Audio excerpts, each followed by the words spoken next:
time here, but continuing to bring you as much content as we can. It's almost time for one of the panels that I'm most excited about here. It's the Next Generation panel. So we're gonna go get in line. Let's go see what the panel of Next Generation has to offer us today. Let's go.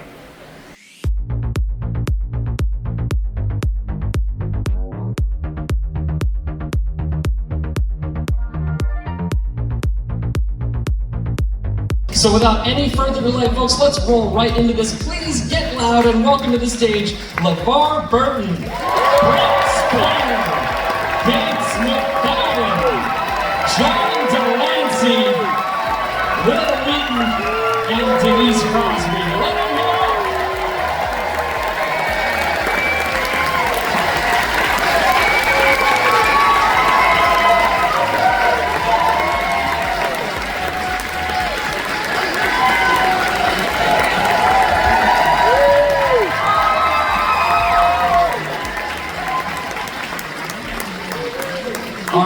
Thank you so much for being here. How is the cruise going so far?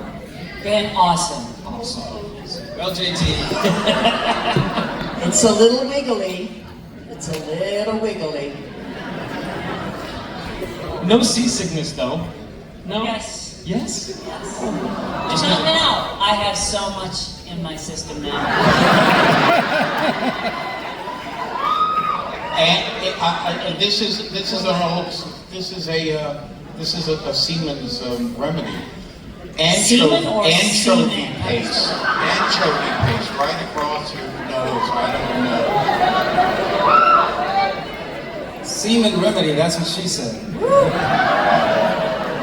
Wait, anchovy paste across your upper lip? Yeah. That sounds awful.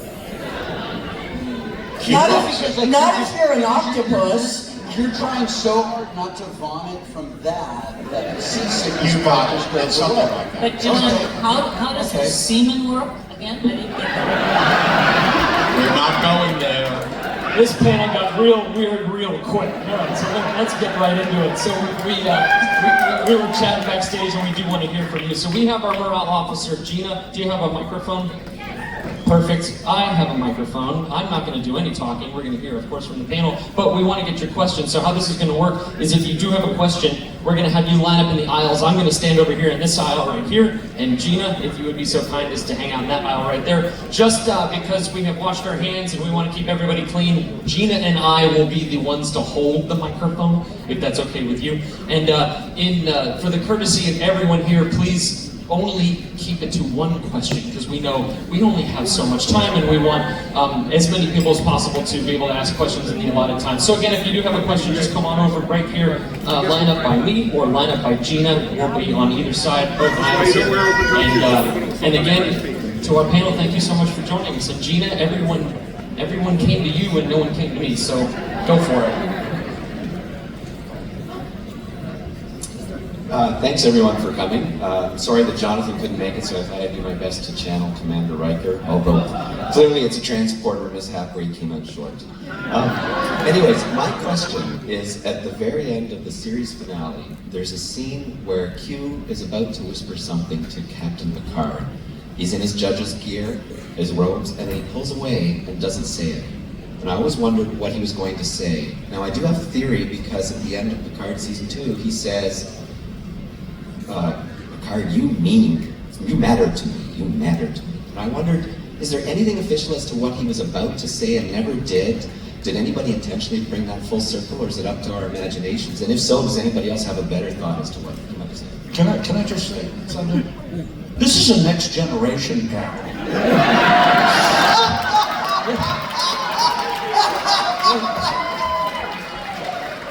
There will be no crossover. No crossover.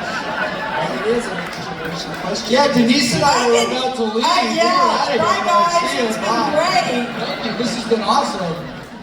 It's on the last episode of Star Trek: The Next Generation. Oh, that's right. We did talk about the Next Generation.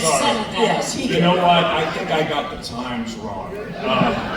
What I was going to ask him was, is your uniform as uncomfortable as it looks? But I didn't. No, there is no. To answer your question, seriously.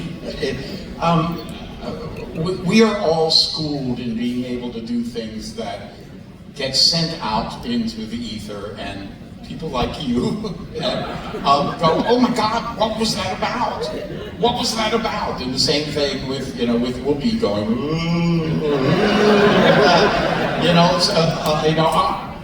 oh no, never mind. It was that effect. I hate to bring it down, but that's essentially it. Yeah. All right. An actor's trick. It was an improv. It's an improv. As far as Next Generation was about the improv. Yes. Right here. Thank you. Hi. What's the weirdest interaction you ever had from being approached by a fan?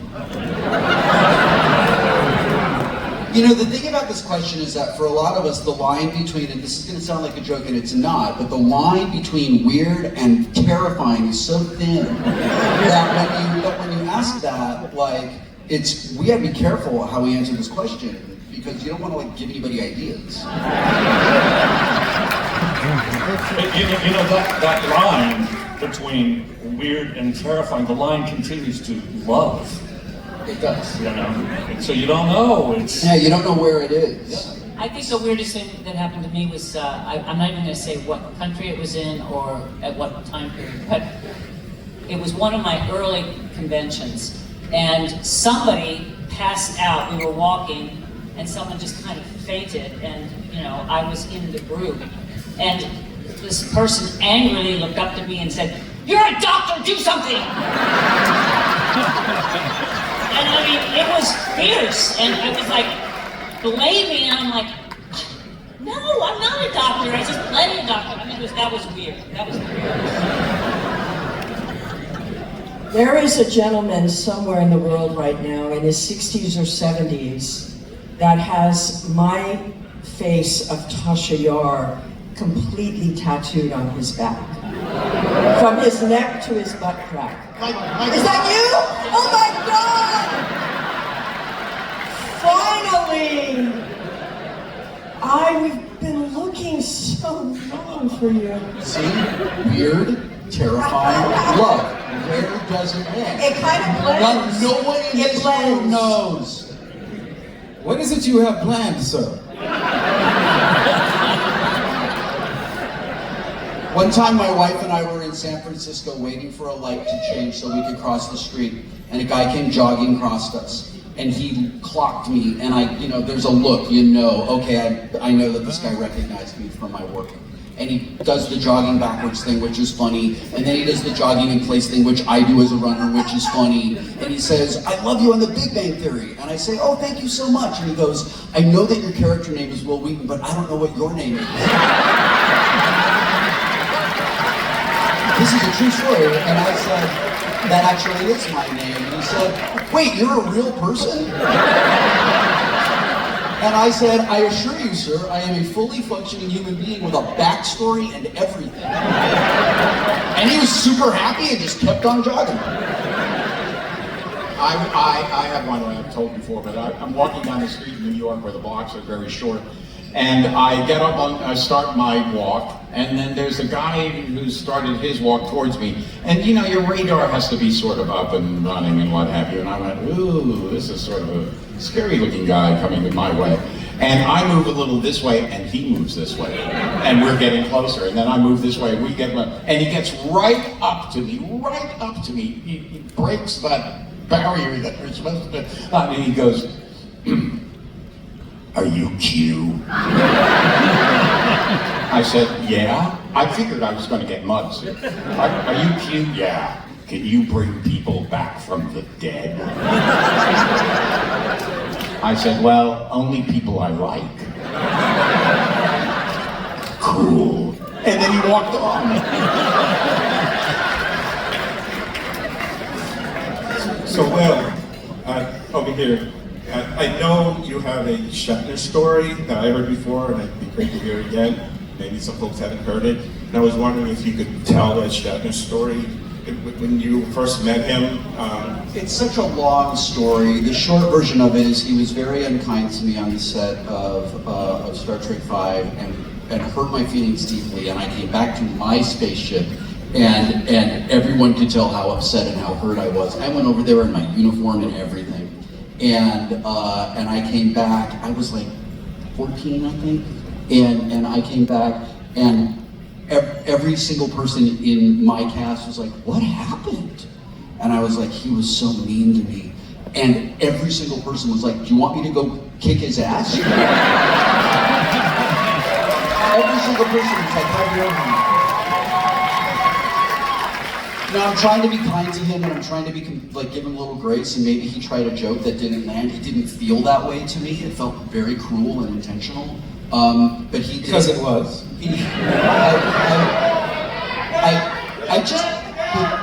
I just desperately don't want that to be true, but unfortunately it just feels like it really was. And anyway, somehow word of this got back to Gene Roddenberry's office, and apparently Gene got on the phone with Shatner, and I got an apology letter the next day.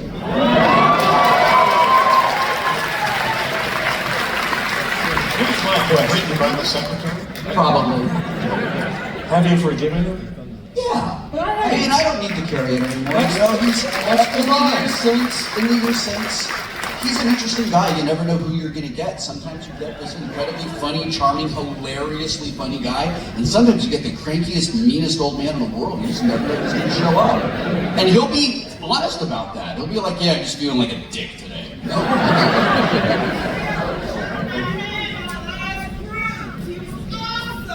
Good! That's great! He had COVID.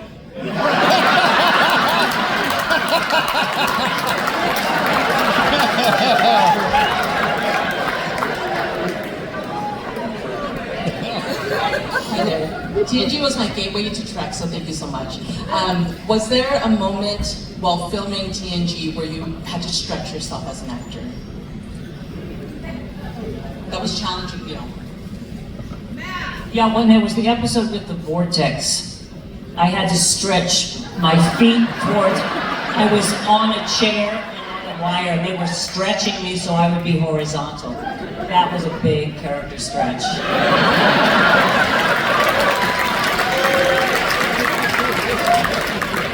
I don't think anyone's going to follow that. Go ahead, Judith. Hi, quickly for LeVar, you were at AwesomeCon in DC. My daughter, the future teacher, really enjoyed your talk there, so I wanted to thank you for that. My question from Brent is, now that they have rebooted Night Court, I wonder if we're going to see Bob Wheeler back at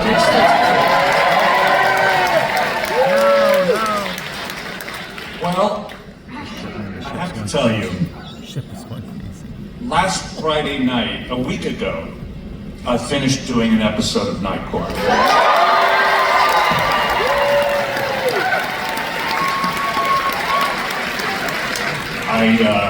Right before I left, I signed an NDA not to mention it. But yeah, I did. I did an episode of Night Court. Bob and June Wheeler return.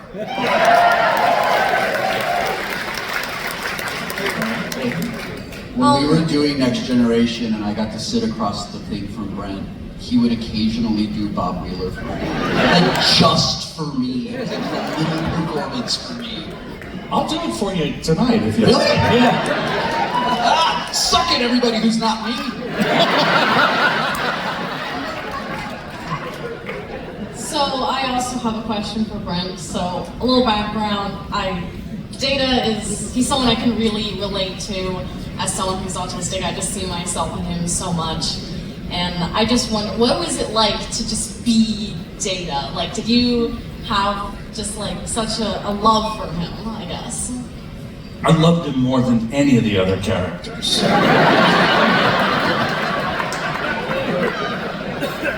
I understand, I really do. I'm so glad that Data existed for, you know, I've said this before, and I had no idea that there were people with Asperger's and other, you know, things who were relating to Data because of his difficulty in grappling with humanity and with emotion and so on. And I'm just so glad it happened.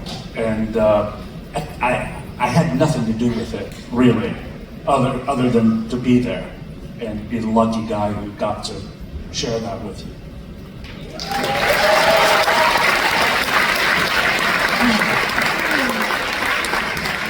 Hi everyone. So we have been so lucky to see how your characters have grown and changed. Every single one of you guys have played characters who have come back in some way after they initially left in other series or other episodes. So I'm just curious, what are some ways that you all have grown and changed since you first started? Is there anything in particular that you've accomplished that you're proud of? Any particular way that you've grown over the years?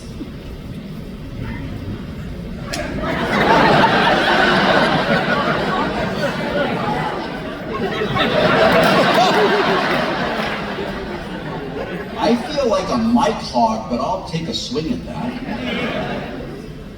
My personal journey mirrors Wesley Crusher's journey almost identically.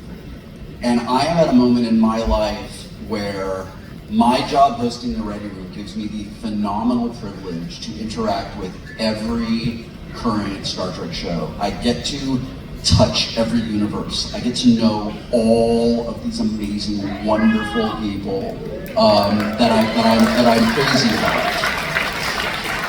And I never would have been able to do that. And I never would have been in the right place to do what I do now if I hadn't had all this time off kind of in the wilderness by myself. And I think for Wesley, he went through something very similar in being a traveler and then coming back, spoiler alert, of this second season of Picard. I know it's a next gen panel. To come back and say that, for him to come back and be like, I used to do that and I do this now. And I really love this and I would love for you to be part of it. Was incredibly meaningful for me. And it was a gift that Terry Matalas gave me.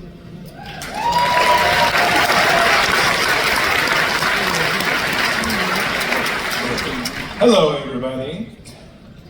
Oh, hello. Group question, jump in. Script, episode of the show that you read the script and just were rolling your eyes like, oh, no good. Jump in. The show that will not be mentioned. That featured Tasha Yar. Yes, unfortunately, I bore the brunt of an episode that is so distasteful and horrible that I cannot mention the name, otherwise I suffer. Well, the thing is, it read better than it felt. Not really. No, I remember wandering the set going, what in the hell is this? There's no way this will get on the air. They can't be serious. Why are they doing this? Is anyone listening? Wait, hang Let's on. see if you can guess. If you have not yet figured out what episode we're talking about, why are you in this room? You have not watched The Next Gen. I think you meant to go to the Picard panel. Sorry. I'll give you a hint. As bad as it is, I still would like to wrestle Denise. Yeah, we have a little cage. We live in the same neighborhood. Yeah. So once in a while we get together and wrestle in the cage. Just for old time's sake. I put on a claw and a headband. She lets me win now and then. You know, I have to, obviously. You got it. Yeah, okay. Hello. So, I'm obviously a huge fan of your work within Trek, but I'm wondering, just as actors, is there any other role outside of Trek that you found particularly enjoyable or fulfilling? Yeah. Heck yeah. Lots of them. Most of them. I mean, anytime, I love what I do, you know, so whatever role I'm lucky to land and I just give it my all, and they become part of the arsenal, you know. I don't love one more than the other. So I've had the benefit of doing all kinds of things, lots of series and different genres and movies and horror and theater. A theater. Thank you. She was amazing. Amazing director. Amazing in what she did. In the Theater really is my first love. I was born in Los Angeles, so I just started working pretty young there. Had I been born in any other place, I would have gone straight to New York. and just done that, journey through the acting world, but really I love theater most of all.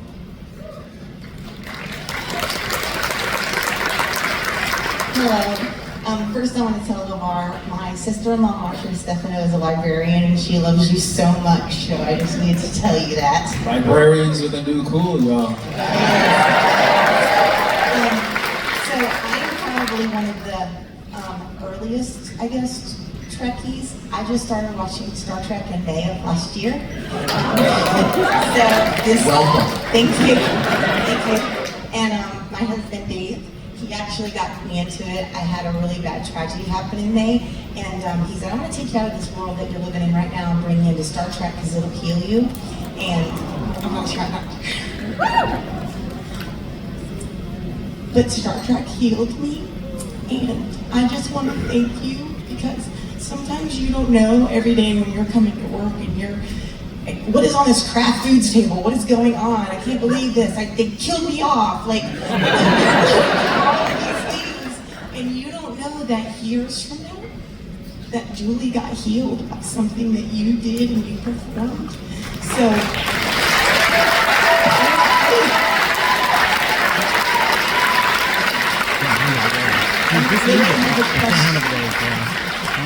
I just want to tell you thank you. I'm shaking right now. You're awesome.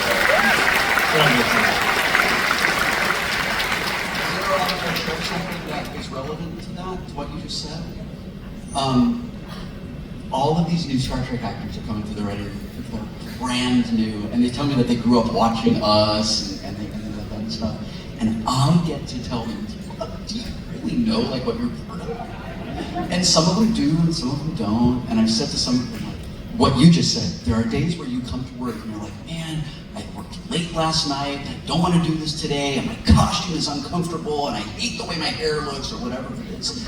And there are people who will never meet, that we won't even know exist, who are so profoundly affected by what we have done.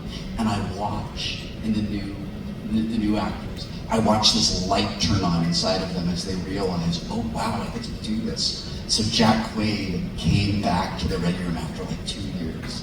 And he came in and I was like, oh, it's so good to see you. And he comes running over and he says, it happened, I get it, it happened to me. He said, it happened about a year ago and I've been waiting to come and tell you. I get it, I totally get it now. It is something I want you to know, we're extremely aware. And it is one of the great privileges that comes with the work.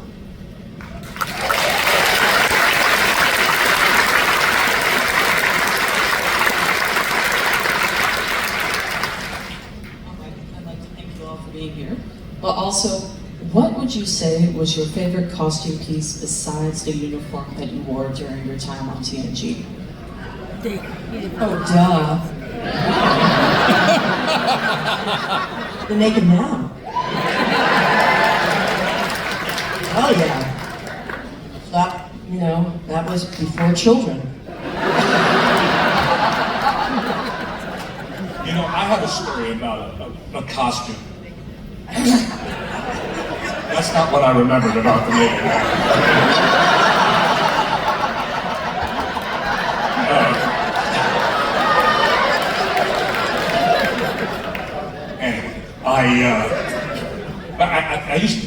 On the first couple of cruises that I was on, I did a show, and I told this story in the show, but I'll make it as brief as possible, but it's kind of a cool story. So, I finished doing Next Generation, the series. A friend of mine called me and said, we're doing a show, and I'm doing a movie in New Orleans. Would you come and do a one-day part? And I said, sure, it's a really funny part. So I flew down to New Orleans. They drove me out to the warehouse district, and there was this warehouse filled with 30s and 40s costumes because that's when this movie was taking place. And they said, well, what do you see your character wearing? And I said, I see him in a brown suit. And they said, well, let us pull a blue one, a black one, and a brown one and see how they fit you. And I said, okay, I put on the blue one, it's too small. Put on the black one, too big. Put on the brown suit, fit me like a glove. So I said, well, obviously this is the one. Now, when I was in high school, we would do musicals and plays, and we rented costumes from LA, from Western Costume in LA.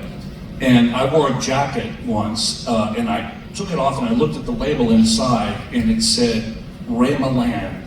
If you remember Ray Milland. Yeah, so I was like, oh my God, I'm wearing Ray Milland's coat. Anyway, so I decided to take this jacket off and look inside and see who maybe it belonged to. And I look inside and it says, Brent Spiner, Star Trek The Next Generation.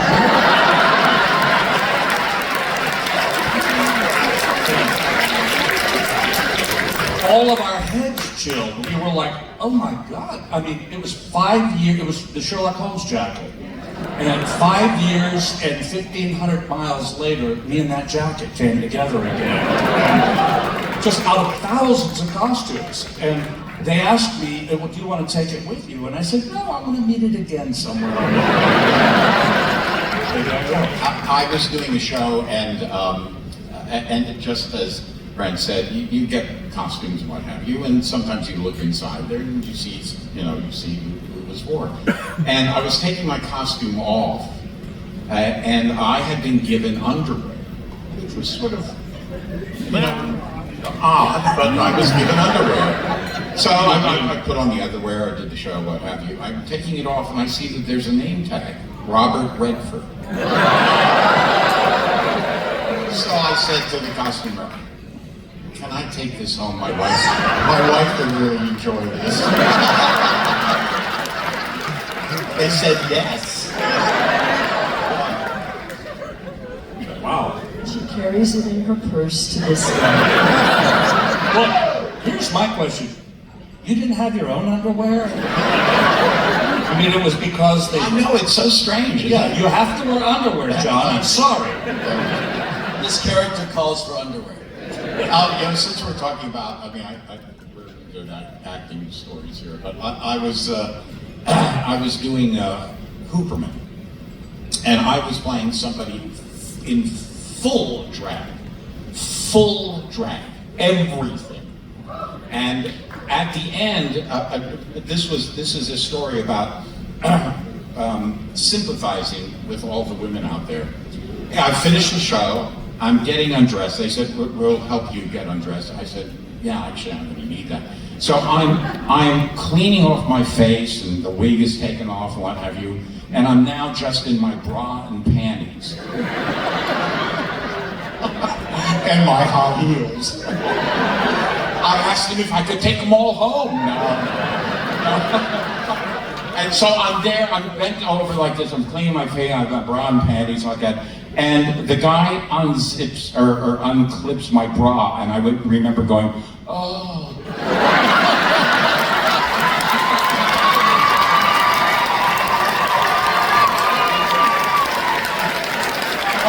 Now I get it.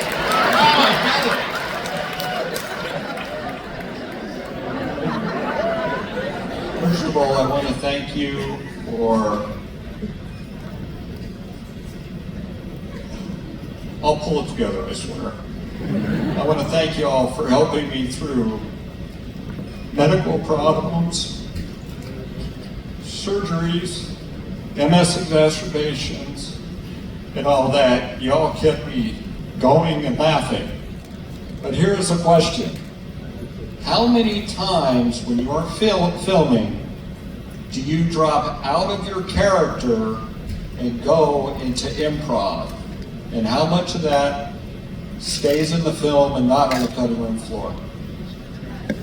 With TNG, very little. They would, if we would improvise something and not get the words right, we would be told and we'd go back and get it done. I think one of the only times I was allowed to add things, we had to have it approved, was in Data's Day and also in The Big Goodbye. I got 2 little comic moments in each one.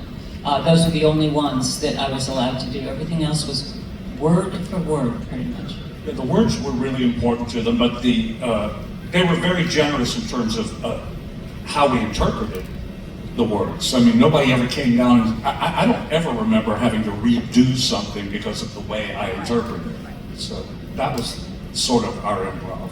It was when the cameras said cut, when the games began. And they were very funny and loose, and hysterical. And Lots of laughs. Also, I know this is definitely for the next panel, so pretend you didn't hear this, but in Picard,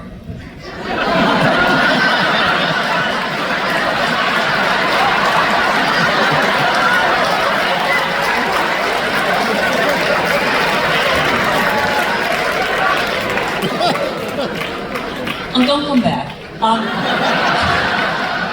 Is this the TNG panel? I'm sorry, we're late. In Picard, I was encouraged a bunch of times to improvise because Terry really loved it. That's just, okay? Anyway.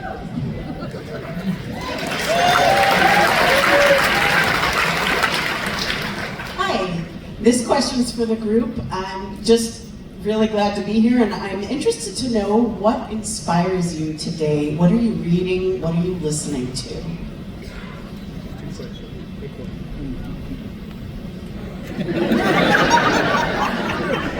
Everything, you know. I'm going to end up pitching the thing I'm doing tomorrow and Monday, but what inspires me right now is having created some material that has musicians, Curtis Institute of Music, wonderful, wonderful music in it, where you can kind of, anything that has good material, it is just wonderful to work on. It elevates you, it takes you outside of yourself, away from yourself, to not in my own head, which is not a good place to be all the time. So I dare say that probably most everybody here feels that material is something that inspires us, and good material in particular. And it's just the idea of being creative. I think every actor on stage is a very creative person, and you can find creativity in so many different areas of one's life. I know that that's been true for me, be it in design, be it in, doing different things. They can be in the arts, but it could be also something else. So I think it's really important to have creativity in your life and keep pushing yourself to try something new.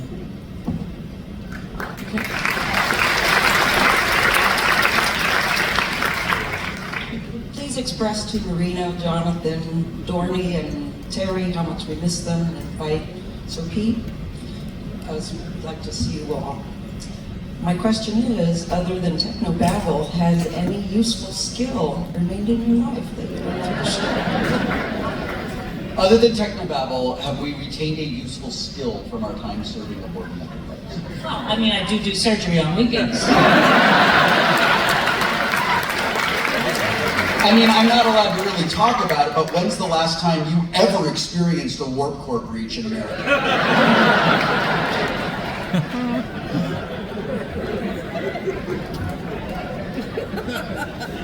I don't have a question. I still do this a lot. I'm not really good. I'm going to disappear you now.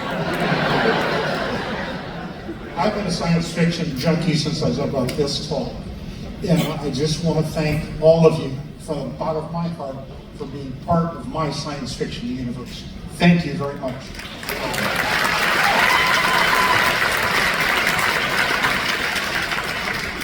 Hey, thanks. I know everyone here loves everyone up there for Star Trek. So do I, absolutely. But I also want to say that some of your guys' earlier work has stuck with me through the years. Even before I knew who you were on Star Trek. I liked your stuff, you know? Desert Hearts. Oh, thank you. Will, stand by me. Yeah. I'm sorry. John. You did a Columbo. Columbo's one of my favorites. I'm gonna get back to you, Nate. LeVar, I mean Bruce, come on. I was young, and your acting and the quality of that show and what it was saying stuck with me my whole life, okay? And I want to say I am a librarian, and I love your current work. Right? Your working novel has really kept with me. I'm not sure why, but it has. Your latest one, and Gates. You know, Labyrinth. Yeah. But I guess more relevant to what we're doing here today, it was a few years ago that you did a show about your time in Paris. I loved that. It was beautiful. And I hope that you can share some more of those type of remembrances because they're just lovely. And I appreciate it. Thank you so much for all of your work.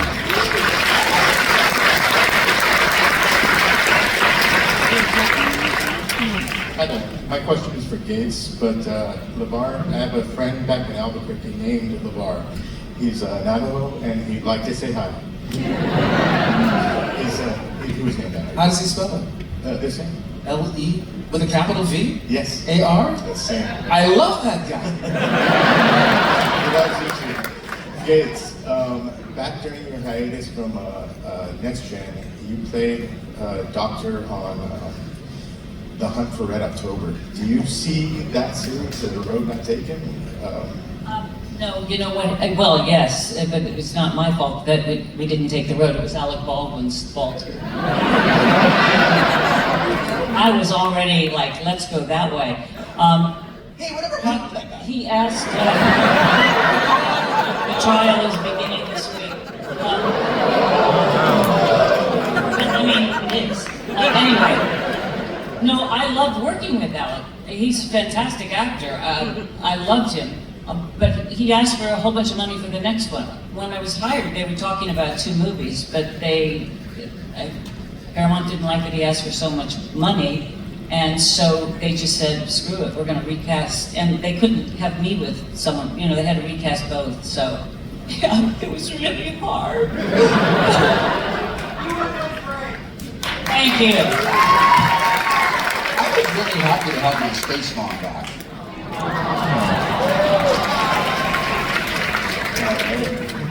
Okay, specifically LeVar. I mean, the person in front of me on this side alluded to your role in Roots.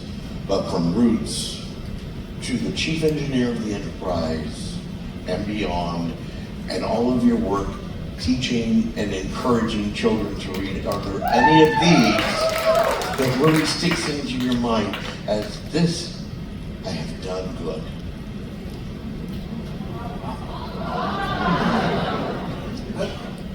Yeah, they all have a special place in my heart, but I have to believe that Reading Rainbow is probably the most important work I've ever done.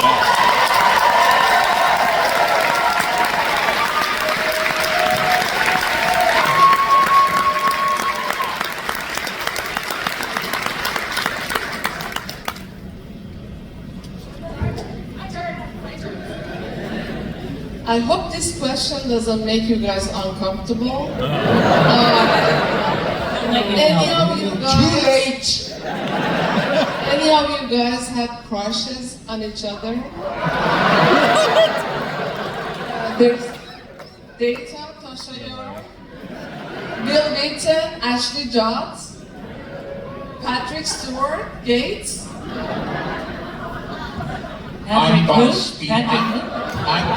I'm bisexual, so I had a crush on everyone.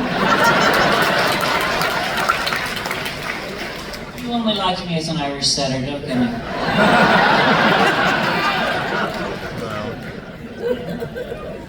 So what is the most unique gifts that fans have given you? Again, terrifying, weird, full of love.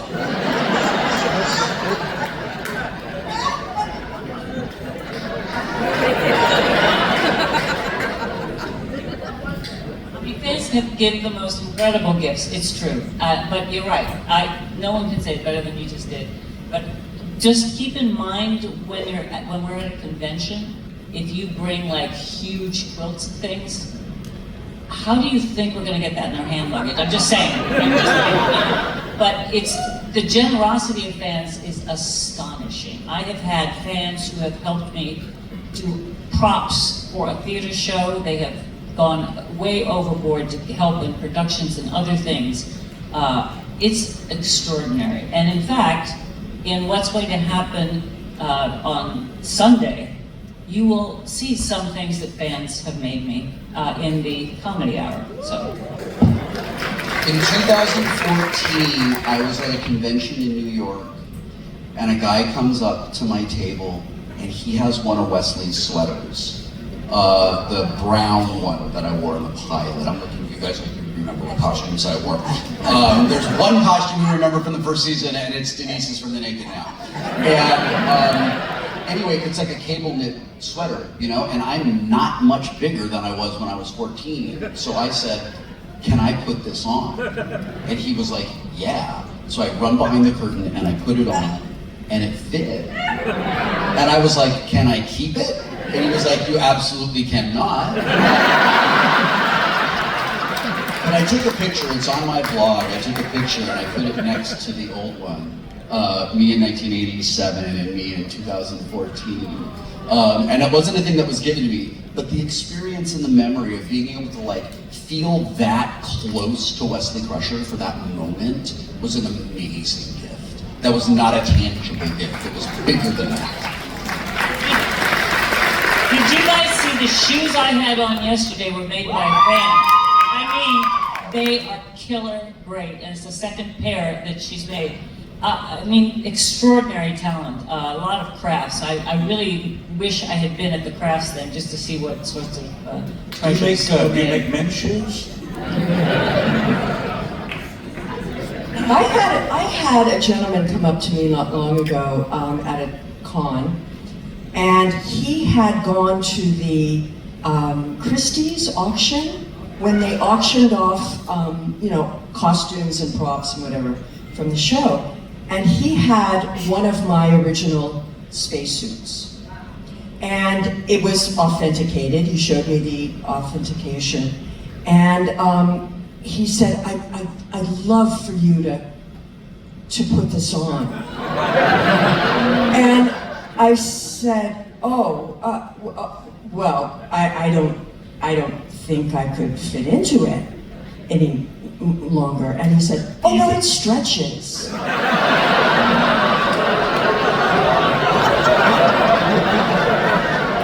I said, dude, you go away now. Wrong answer. Yeah. I said, you put it on. That's how if it stretches. Okay, buddy, Let's see how it stretches. Hi, thanks for being here. My question is, could you compare your experiences doing the movies versus doing the episodes? Well, the craft service was better. Well, I mean, come on, tomatoes and cremora? Yeah, I know. How does it get any better than that? What's that? It's chicken, remember Well, that? that was on great. Fridays? Oh my Yeah. God, that was... But we did have, on the series, we had really bad craft service the first couple of years. Oh my God. Oh. You remember Peter, who did our craft service? Who bought a boat with his craft service? Boy, he bought himself a great boat with our craft service. He came back and showed us his photos. Huh, interesting, it's an Well, interesting choice. he would lock the granola in a cabinet. I would get to the set and want a bowl of cereal, and I'd have to find this guy somewhere in the bowels of Paramount who had the keys to the cabinet with the cereal. I said, Peter, just put the cereal on the table. He goes, no, people will eat it. I said, yeah.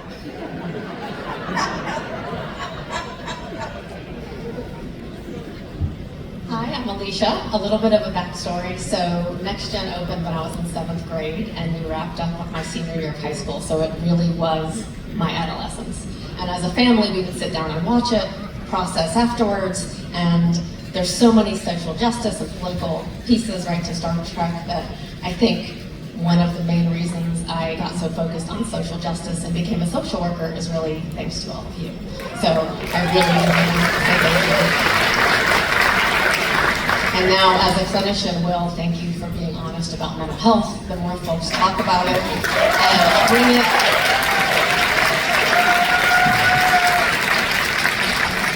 When we normalize it, it brings it into the discussions. People get support that they need, so thank you for your bravery.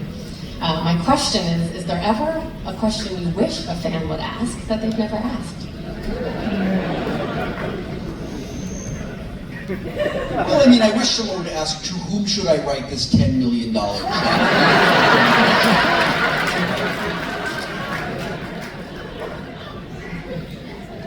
Yeah. Or to whom do I write the check to make Star Trek Legacy happen? Like, that's a question that I would love to That would be CBS. Again, to who? You know, I've heard, you know, what you were saying, that we would watch it as a family. I've heard that so many times, and we've all heard that. And it really has always struck me as being unique to this show. I would hear things like, this was an opportunity for me to bond with my dad. Or this was an opportunity for me to bond with my mom. We would watch the show together. Or as a family, we would make a date with the TV, we would watch the show, and then we would talk about it. I don't frankly know of any other shows that one does that with. And that seems to be certainly part of the legacy of Star Trek.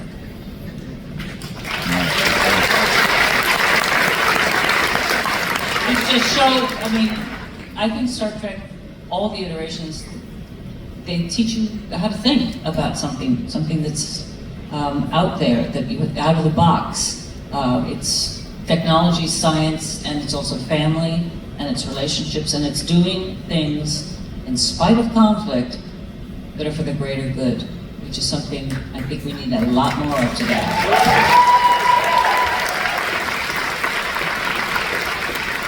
I appreciate y'all. My question is for LeVar. I was just wondering if you ever got hurt wearing the visor because you couldn't see that well.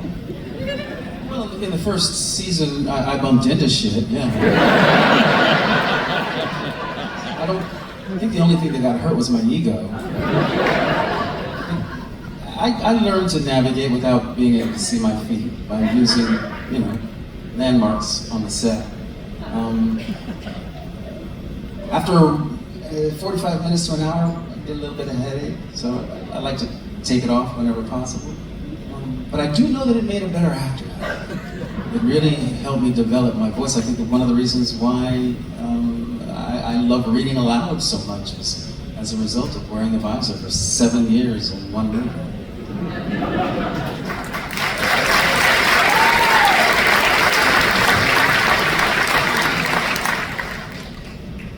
Hello, my question is for Gates. So we talked a little bit a few minutes ago about how strict the atmosphere was on set, about actors staying in the lanes, the difficulty of getting changes approved. Although it was very interesting for you to have your add that you could decide how to interpret those lines. So with all that being said, my question for you, Gates, is that when you saw the script for Rosa, were you able, did you feel like you could go back to the writers or the producer and say, this is getting a little bit crazy?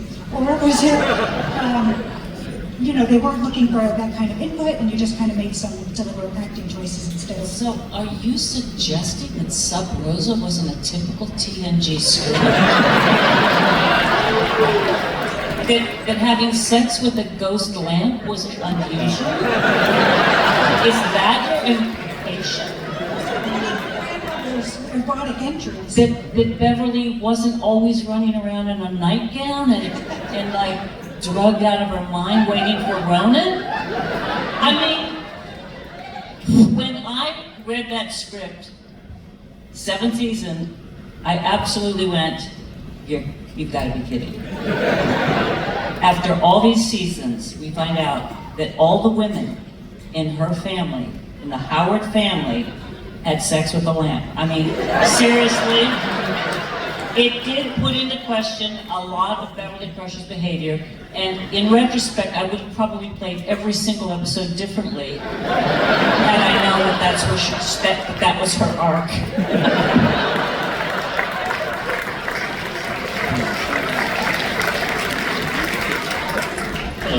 There's some fan fiction where the sex with lamps did not stop with Beverly Crusher, or being limited to only the women in the Crusher family.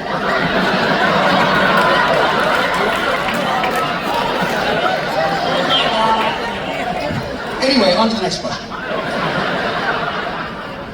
I was wondering if you could talk about a time where perhaps a guest star was truly spectacular and they stole the scene, except for John, of course.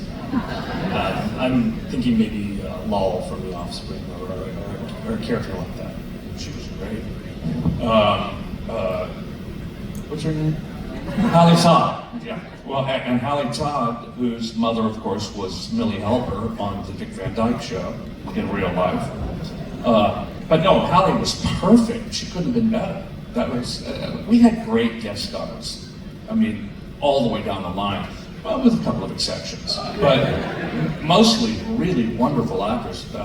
Matt Frewer and David Warner. Gene Warner. Gene Simmons. Gene Simmons. I'll throw in Trisha O'Neill, who played Captain Garrett in Yesterday's Enterprise. She was. I just saw this recently, and she was tremendous. And Christopher McDonald, of course. Ashley Judd with Ashley Judd. Yeah. I mean, we had some. Who? Paul Winfield. Yeah. And Paul Sorvino. Paul Sorvino. I mean, these are heavyweight actors. Yeah, absolutely. I mean, when you mentioned David Warner was one of the greatest actors of his generation, and he worked with on our show. Not on the series, but in Generations, Malcolm McDowell. And Murray Abraham, and Alfred Woodard, and James Cromwell, and Alice Creed, and Tommy Smothers. No.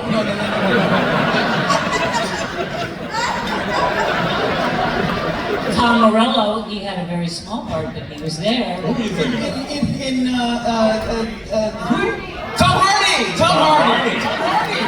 Yeah, whatever happened to that kid? could have been big. Yeah, we had some amazing people to work with on the show. Corbin Burnson. Corbin Burnson, all of a sudden. He made his career. Jonathan Del Arco. Jonathan Del Arco. Right. No, he was not our favorite. But and we had we had directors that were like Corey Allen, who directed our pilot. Corey Allen, famously the guy who went off the cliff in a car race with James Dean in Rebel Without a Cause. He directed our pilot episode. Who?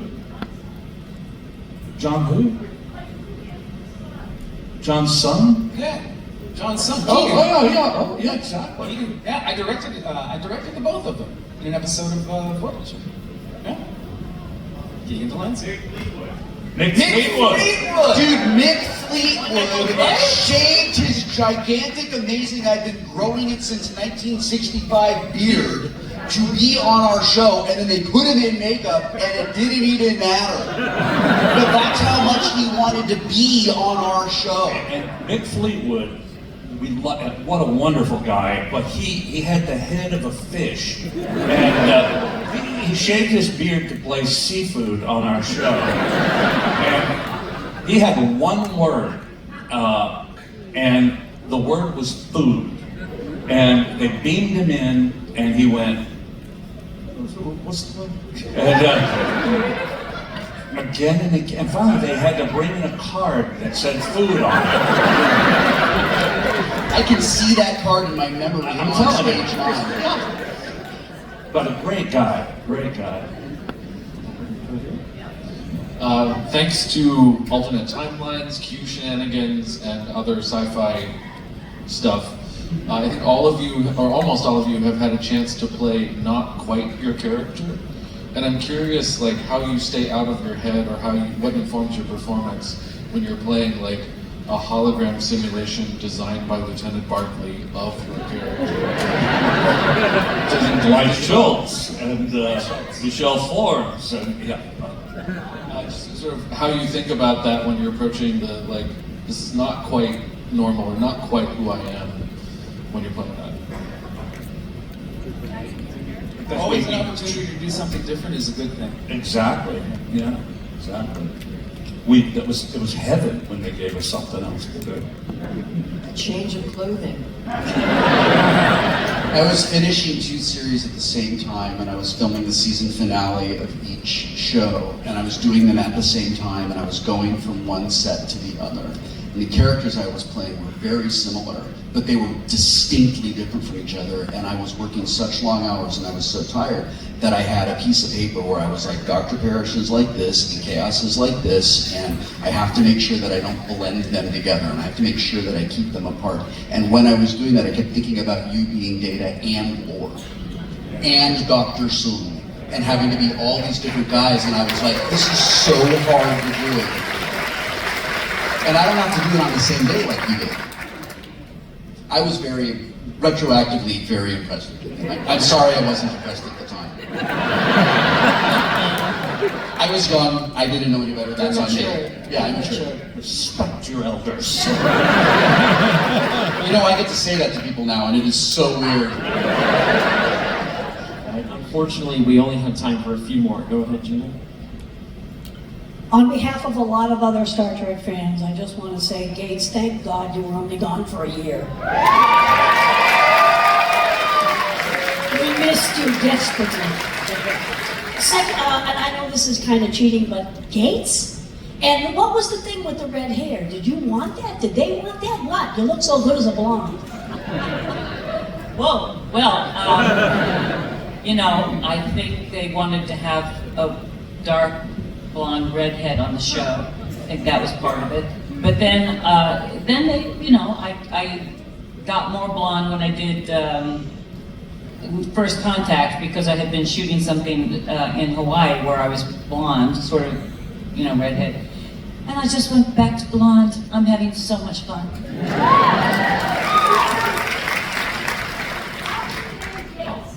On the birth certificate. It's true. It's true. All right, and one more question right here. Real quick. LeVar, I met you a couple of years ago at the ISTE conference. It's an education conference, and we talked about Skype in the classroom. We'd love to have you back to read to kids. Real quick, Wil, I know you're a gamer. What's your game of choice right now? I'm on my second playthrough of Baldur's Gate 3. And loved your work on Dark Matter. Thank you. All right, let's squeeze one more. You were standing there. Let's get you. For Denise, I just wanted to say we watched Star Trek with my dad, me and my sister growing up, and he never, ever got over your death. He died 2 years ago. Up until that, he still thought you should never have been killed off, and he would get genuinely angry. So I wanted to share that, and I wanted to know if you were on the show in the first of the season, what would you want your character to have done? Become a captain, head of security stuff? Where would you have liked to have grown? Oh, I mean, you know, I just wanted, you know, a couple more lines. I just wanted to do something. But I appreciate your dad. That's so sweet. And yeah, it took. I'm glad it affected him. You know, that was the intention. So yeah, I mean, Tasha Yar was. I just rewatched all of the first season because I was part of a podcast called The Seventh Rule. Anybody? Okay.